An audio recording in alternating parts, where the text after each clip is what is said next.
નમસ્કાર ખેડૂત મિત્રો, ખેડૂત સેવા ભાવતાલ યુટ્યુબ ચેનલમાં આપનું સ્વાગત છે। નવો હોય તો ચેનલને સબસ્ક્રાઇબ કરી લો, બેલ આઇકનને પ્રેસ કરી દેજો ભૂલ્યા વગર, જેથી કરીને હવામાન વિડીયો તમને મળી રહે।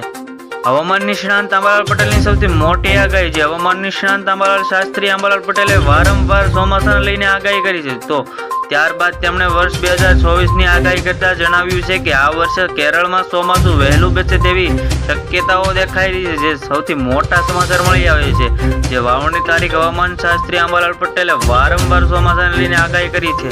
જેમાં વર્ષ 2024ની આગાહી કરતા જણાવ્યું છે કે આ વર્ષે કેરળમાં વહેલું ચોમાસું બેસે તેવી શક્યતાઓ દેખાઈ રહી છે। જે સૌથી મોટા સમાચાર મળી આવે છે। હવામાન નિષ્ણાંત આંબાલાલ પટેલે વધુમાં કહ્યું છે કે આ વર્ષે ચોમાસું વહેલું બેસે તેવી શક્યતા છે। ગુજરાતમાં ચોમાસું વહેલું આવવાની પણ શક્યતા દેખાઈ રહી છે।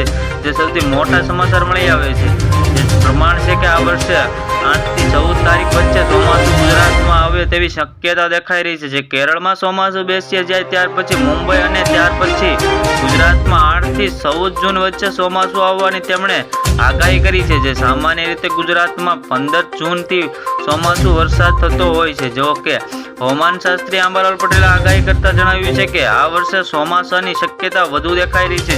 હવામાન નિષ્ણાંત આંબાલાલ પટેલે અનુમાન છે કે કેરળમાં ચોમાસું સમય કરતા વહેલું બેસે તેવી અનુમાન છે। જે કેરળમાં ચોમાસું બેસ્યા બાદ મુંબઈ અને ત્યારબાદ ગુજરાત, દક્ષિણ ગુજરાત ભાગોમાં ચોમાસું આગમન થતું હોય છે।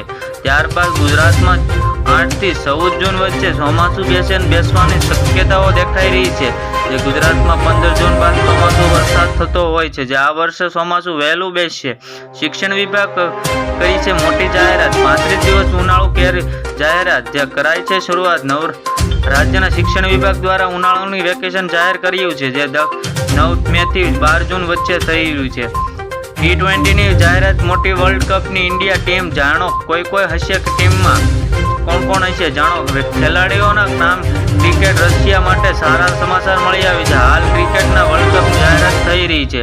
લોકસભા ચૂંટણી વચ્ચે મે મહિનામાં વહેલી દિવસોમાં કોઈ માર્કેટિંગ કંપનીએ સામાન્ય રીતે લોકસભા રાહતને આપી છે। જે કંપનીઓ 19 કિલોની કોમર્શિયલ સ્ટીલની કિંમત 19 રૂપિયા ઘટાડો થઈ રહ્યો છે। આ ઘટાડા બાદ દિલ્હી કોર્પોરેશનની સિગ્નલ 1745 રૂપિયા થઈ રહી છે। જે 9 કિલોની આજથી મેથી દેશભરમાં લાગુ થઈ રહ્યું છે। જે સૌથી મોટા સમાચાર મળી આવે છે, જે ચૂંટણી પહેલા ખૂબ જ ઝડપથી કરી લો કામ।